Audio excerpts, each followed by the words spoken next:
Hey, God bless you, my friend. It's Sister Sharon, and today we're asking a question. Is it biblical to confront a pastor or a leader who is in sin? The answer is absolutely yes. And it is vitally important for us to understand right now in this hour we are living in, friends. There are many mature believers who are still having fellowship with leadership that they know is corrupt. They know it. It could be you, my friend, that's listening or watching the video, where you know that the pastor is misappropriating the funds. You know, some of you, that the man is lustful and he is a flirt behind the eyes of those watching him day to day. The deacons, the other elders in your fellowship, their wives, their children. Some of you women, you have had affairs with men who are claiming to be prophets and pastors and apostles. Friends, listen, turning a blind eye to a leader, someone who is most notably a pastor, is damning their souls to hell. How can we say we love our brother and sister and we see they are in blatant sin? The scriptures teach us in 1 Timothy chapter 3, verse 2 through 7, that a bishop or an overseer should be blameless, without blame. That means if there is some rumors and you even sense that it's going on, beloved, you are obligated to get involved. Call a meeting with the pastor. Call a meeting. If he doesn't listen, we do what Jesus taught. You take a witness.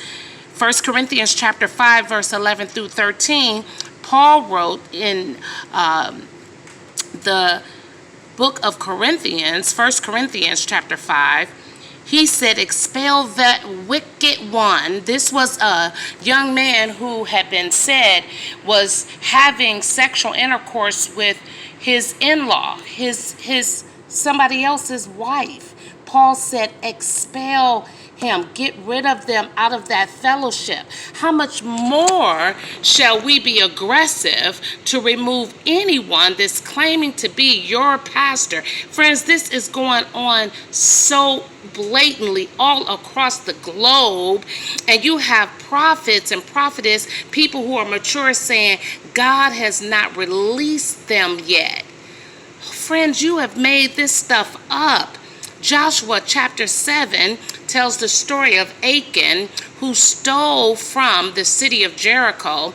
And when the children of Israel began to dispossess the promised land that God had promised to them, they ended up going up against a smaller city, Ai, and they could not take down this city after they had destroyed the major city of their day, Jericho. Those walls dropped, and here they are in this small little city. They should have just took them out like in a couple of minutes.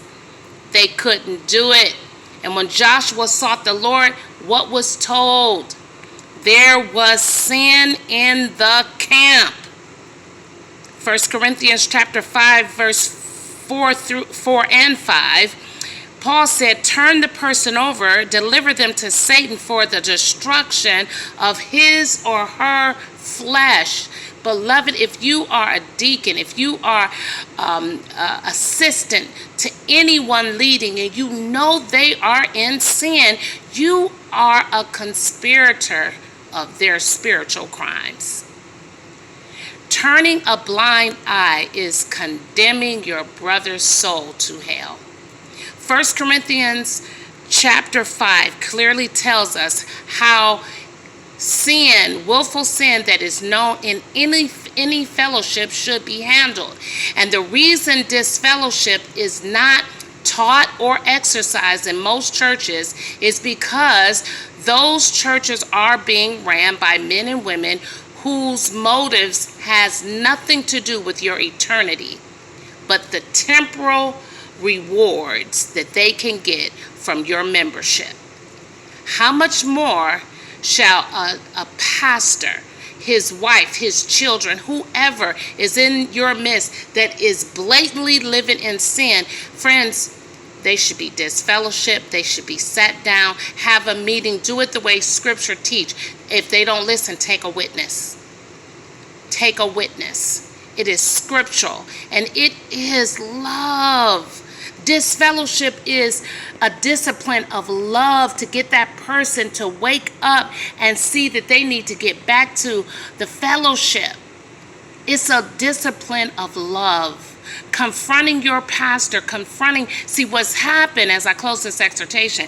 Many of you have been brainwashed into worshiping pastors, worshiping their wives, worshiping the leadership. And this is, beloved, if you are paying attention, the very reason God has allowed churches to be shut down.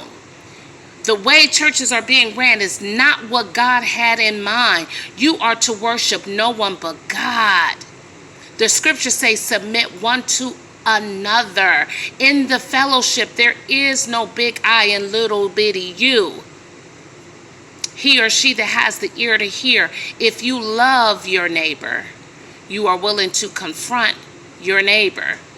We're talking blatant sin, friends. We're talking about works of the flesh according to Galatians chapter 5, Revelation chapter 21, 1 Corinthians chapter 6. That's what we're talking about. Many of you see your pastors allowing the men and women who are openly homosexual.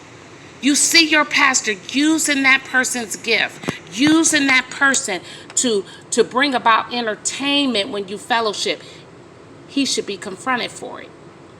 That's right.